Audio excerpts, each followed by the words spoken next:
श्री अंगारकी चतुर्थी व्रत कथा। अवंती नगर में शिप्रा नदी के तट पर वेद परायण अग्निहोत्री महर्षि भारद्वाज रहते थे। उनके बहुत से शिष्य थे। ब्रह्म कर्म करके वे ईश्वर की आराधना करते थे। उनको पुत्र संतान नहीं थी, इसलिए वे सदैव दुखी रहते थे।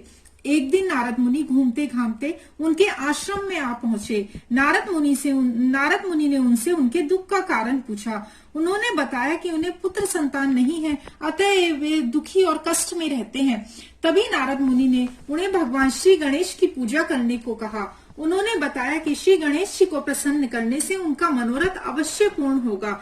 इस प्रकार नारद जी ने भारद्वाज ऋषि का मार्गदर्शन किया। गणेश भगवान के मंत्र रूप स्तोत्र पठन करने को उन्हें बताया।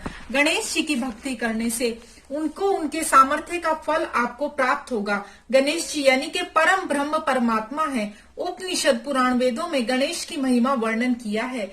उनके कृपा प्रसाद से मनोवांछित इच्छा पूर्ण होती है, ऐसा बताकर नारद मुनि चले गए।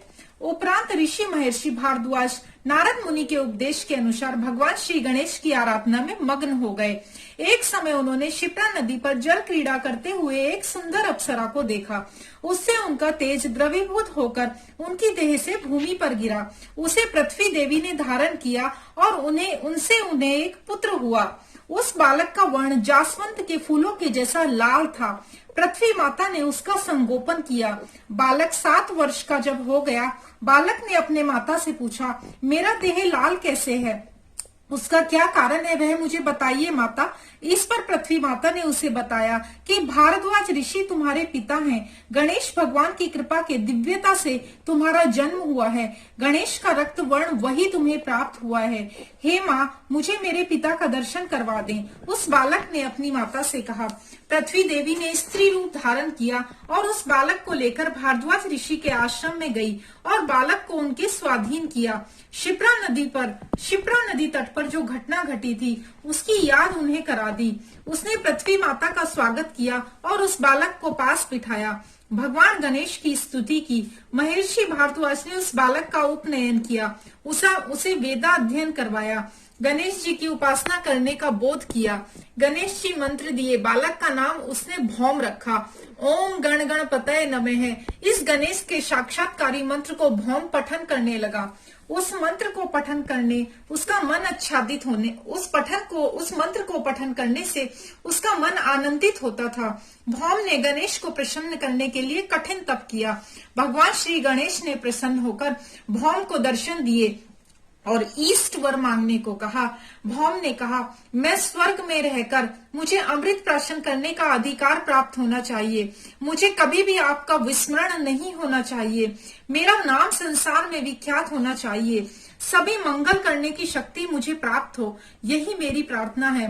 विनती आपके चरणों के पास है। गणेश भगवान ने भौम को वरदान दिया।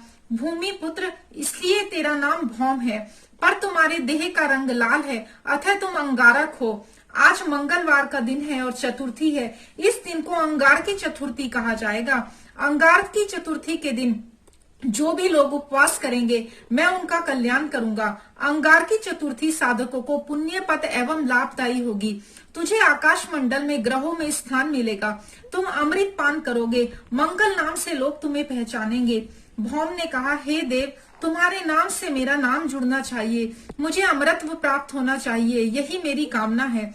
भगवान गणेश ने मंगल मूर्ति करके नाम धारण किया। वही उनका नाम इस भूमंडल पर प्रसिद्ध हुआ। मंगल मूर्ति गणेश के वरदान से अंगारकी चतुर्थी को अतिशय महत्व प्राप्त हुआ। समर्थ रामदास स्वामी जी ने कहा है, ऐसा जो परम समर्थ पूर्ण करे मनोरथ। ओम गण गणपतये नमः। ओम गण गणपतये नमः। ओम गण गणपतये नमः।